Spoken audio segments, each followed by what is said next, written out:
Welcome to Nick kitchen.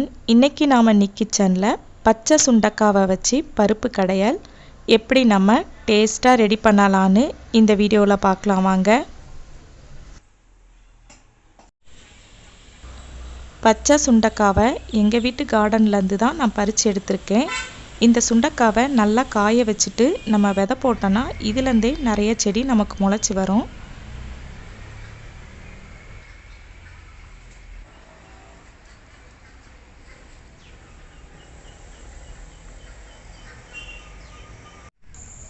சுண்டக்காவை நான் பறிச்சுட்டு வந்துட்டேன். இது 250 கிராம் இருக்கும். எங்கள் வீட்டு தோட்டத்தில் கொய்யா மரமும் இருந்துச்சு. பார்க்க இது சின்ன சைஸாக இருந்தாலும் டேஸ்ட் ரொம்ப நல்லா இருக்கும். பழுத்த பழமாக பார்த்து இதையும் நான் பறித்து எடுத்துக்கிட்டேன். எங்கள் வீட்டு தோட்டத்தில் காய்ச்ச கொய்யாவையும் சுண்டக்காவையும் இப்போ நான் பறித்து எடுத்துக்கிட்டேன். ஒரு குக்கர் எடுத்துக்குங்க. அதில் 200 கிராம் பருப்பு சேர்த்துக்குங்க. இதை நல்லா கழுவி எடுத்துக்கலாம். சுண்டக்காயில் உள்ள காம்பெல்லாம் எடுத்துட்டு இதை நல்லா கழுவி எடுத்துக்குங்க. பருப்பில் 2 டம்ளர் தண்ணி சேர்த்துக்குங்க. ஒரு பெரிய வெங்காயத்தை பொடியாக கட் பண்ணி சேர்த்துக்குங்க.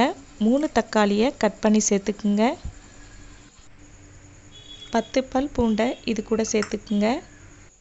1/2 ஸ்பூன் சீரகம், 1/4 ஸ்பூன் மஞ்சள் தூள், 2 பச்சை மிளகா, கழுவி வச்சிருக்க சுண்டக்காவையும் இந்த பருப்பு கூடயே சேர்த்துக்குங்க. கடைசியாக கொஞ்சம் பெருங்காயத்தூளையும் சேர்த்துட்டு குக்கரை க்ளோஸ் பண்ணிடலாம். கீரைக்கு நம்ம எப்படி எல்லாத்தையுமே குக்கரில் சேர்த்து கடைஞ்செடுப்போமோ அந்த மாதிரி கடைஞ்செடுக்கணும். 4 இல்லைன்னா 5 விசில் வேக வச்சு எடுத்துக்குங்க.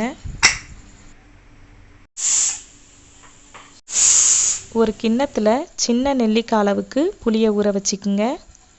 இப்போ குக்கரை ஓப்பன் பண்ணிடலாம். பருப்பும் சுண்டக்காவும் நல்லா வெந்திருக்கு பாருங்கள். இதை மத்து வச்சு நம்ம கடைஞ்சி எடுத்துக்கலாம். இதில் இருக்க தண்ணியை ட்ரை பண்ணி எடுத்துக்குங்க. இல்லைனா பருப்பு நல்லா கடப்படாது. ஒரு மத்து வச்சு இந்த மாதிரி கடைஞ்சி எடுத்துக்குங்க.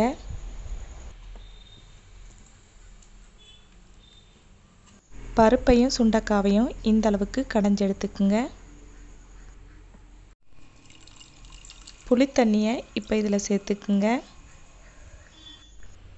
பருப்பு வேக வச்ச தண்ணியும் இப்போ சேர்த்துக்கலாம்.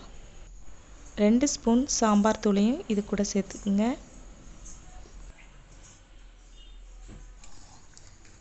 இதை நல்லா கலந்து விட்டுக்குங்க. பருப்பு கடைசல்ன்றதுனால இந்த மாதிரி கெட்டியாக இருந்தால் தான் நல்லாயிருக்கும். தேவையான அளவு உப்பு சேர்த்துக்குங்க. இப்போ நம்ம இதை அடுப்பில் வச்சிடலாம். ஒரு கொதி வந்த உடனே ஸ்டவ் ஆஃப் பண்ணிடலாம். பச்சை சுண்டக்காயில் நிறைய மருத்துவ குணங்கள் இருக்குது. இது டைஜஷன் ப்ராப்ளம் உள்ளவங்க எடுத்துக்கலாம். இரும்பு சத்து அதிகமாக இருக்குது. குழந்தைங்களுக்கு வயிற்றில் பூச்சி அதிகமாக இருக்கும். அந்த மாதிரி நேரத்தில் பச்சை சுண்டக்காவை சமைச்சு கொடுத்தீங்கன்னா பூச்சிலாம் அழிஞ்சிரும். பருப்பு நல்லா கொதி வந்துடுச்சு. இப்போ நம்ம ஸ்டவ் ஆஃப் பண்ணிடலாம். ஒரு தாளிப்பு கடாய் எடுத்துக்குங்க. இதில் 2 ஸ்பூன் எண்ணெய் சேர்த்துக்குங்க. எண்ணெய் நல்லா காஞ்சதும் கடுகு சேர்த்துக்குங்க. கடுகு பொரிஞ்சதும் சீரகத்தை சேர்த்துக்குங்க. இதில் 1/2 ஸ்பூன் உளுந்து சேர்த்துக்குங்க.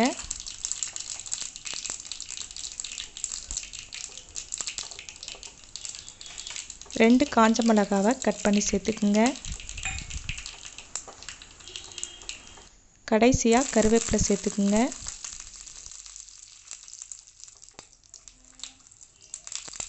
இந்த தாளிப்பை பருப்பில் சேர்த்துருங்க.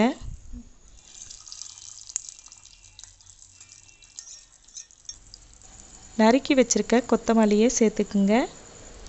இப்போ பச்சை சுண்டக்காய் பருப்பு கடையல் ரெடி ஆயிடுச்சு. பார்க்கவே எவ்வளோ சூப்பராக இருக்குன்னு பாருங்கள். இது ஒயிட் ரைஸோட பிசைஞ்சு சாப்பிடும்போது ரொம்பவே டேஸ்ட்டாக இருக்கும். டிஃபனோடையும் வச்சு சாப்பிட்லாம். ரொம்பவே ஹெல்த்தியான டேஸ்டான பச்சை சுண்டக்காய் பருப்பு கடைசலை உங்கள் வீட்டில் செஞ்சு பாருங்கள். நிக் கிச்சன் வீடியோ உங்களுக்கு பிடிச்சிருந்தா லைக் பண்ணுங்கள், ஷேர் பண்ணுங்கள், மறக்காமல் சப்ஸ்கிரைப் பண்ணுங்கள். பக்கத்தில் இருக்க பெல் ஐக்கானை கிளிக் பண்ணிக்கோங்க. எப்படி இருக்குன்னு எனக்கு கமெண்ட் பாக்ஸில் சொல்லுங்கள். தேங்க்யூ.